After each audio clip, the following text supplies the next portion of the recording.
Bonjour à toutes et à tous. Aujourd'hui, on va parler d'un outil absolument indispensable si vous utilisez un Mac pour développer ou tout simplement si vous voulez vous passer parfois de l'App Store. Homebrew, c'est un petit peu le même principe, sauf qu'il fonctionne depuis le terminal.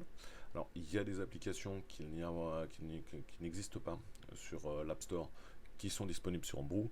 Et inversement, il y a des applications qui sont disponibles sur Homebrew qui n'existent pas sur l'App Store.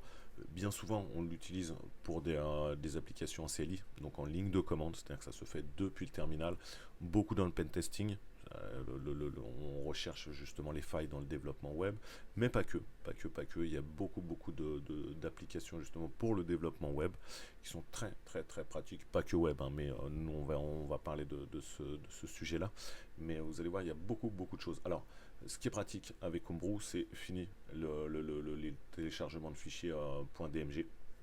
On n'a plus besoin de cliquer dessus, les glisser, les installer. Une commande dans le terminal et c'est installé. Vous allez voir, c'est super pratique. Alors, on va lancer le terminal. Moi, j'ai iTerm 2. Ça revient exactement au même. C'est un remplaçant du terminal un petit peu plus performant. D'ailleurs, je vais laisser dans la description un lien sur le Créablog. On a justement un guide complet pour iTerm 2. Et on va installer Homebrew. Donc, il faut ouvrir le terminal. J'ai également ZSH qui permet de customiser un petit peu, de le rendre un petit peu plus joli, un peu moins austère le terminal.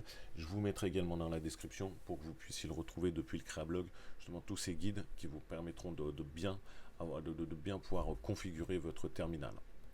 Donc on va sur le fameux Créablog, hop, on tape Homebrew. Une fois qu'on a Homebrew, on a le guide complet.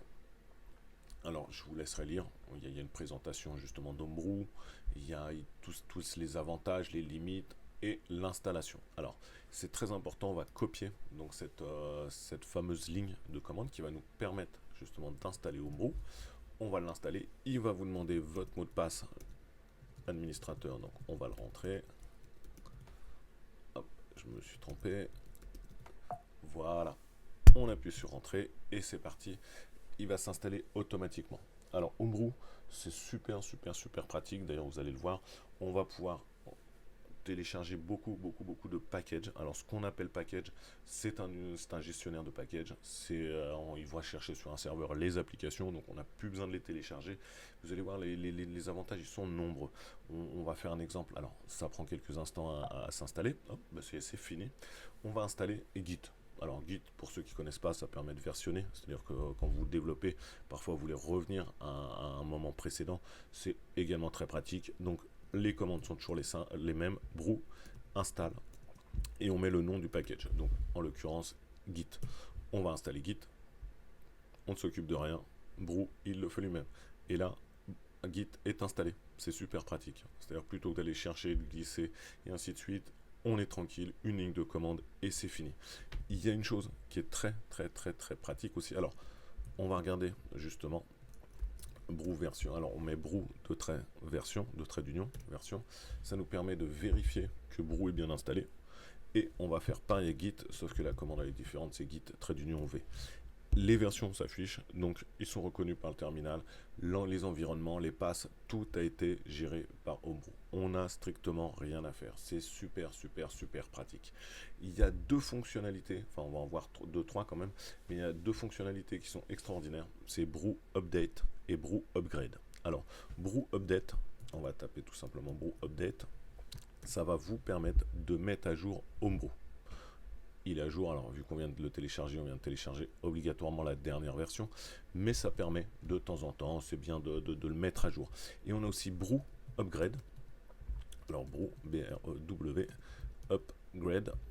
Alors vous retrouvez ça, toutes les lignes de commande, vous allez pouvoir les retrouver, alors Brew Doctor, Brew Install, d'ailleurs Brew Install Git, c'est ce qu'on a fait, Brew Update et Brew Upgrade.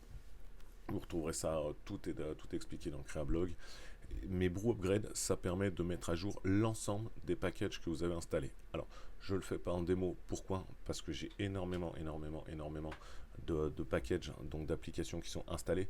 Ça va mettre pas mal de temps, mais ça vous permet de les mettre toutes à jour en une seule fois. Et ce qu'on peut faire, c'est Brew List également.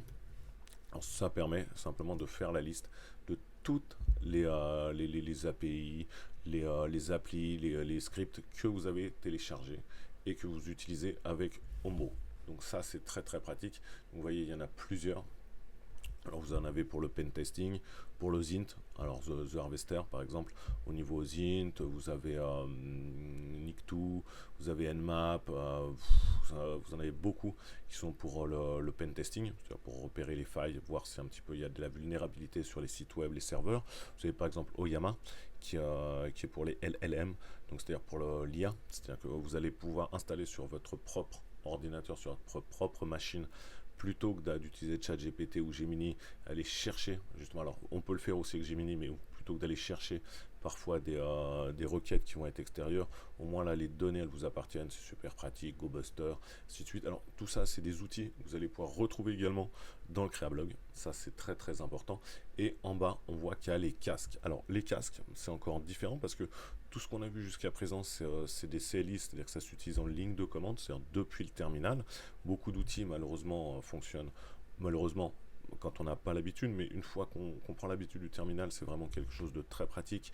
Et les casques, eux, ça fonctionne de manière graphique. C'est-à-dire qu'on peut avoir, par exemple, on peut utiliser Chrome, Google Chrome. Et ça évite d'aller le télécharger.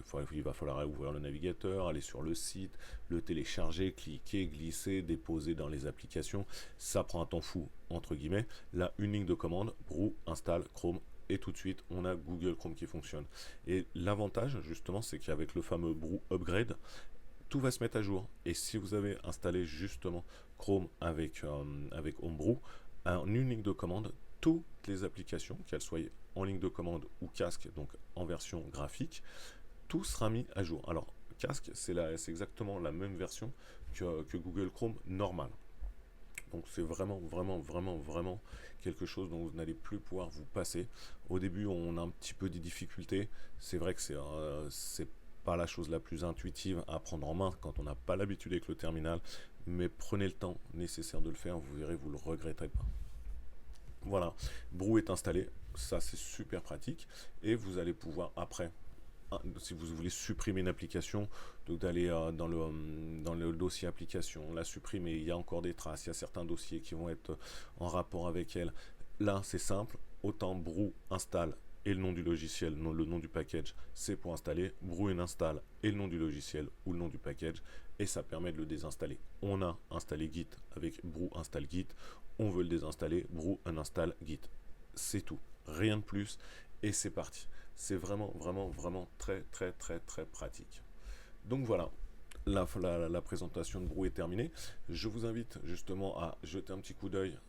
En plus, il y a un tableau justement récapitulatif sur le Creablog. Je vous mets le lien dans la description. Et si vous avez des questions, n'hésitez pas dans les commentaires. Je me ferai un plaisir d'y répondre. Bonne journée à tous et bon développement.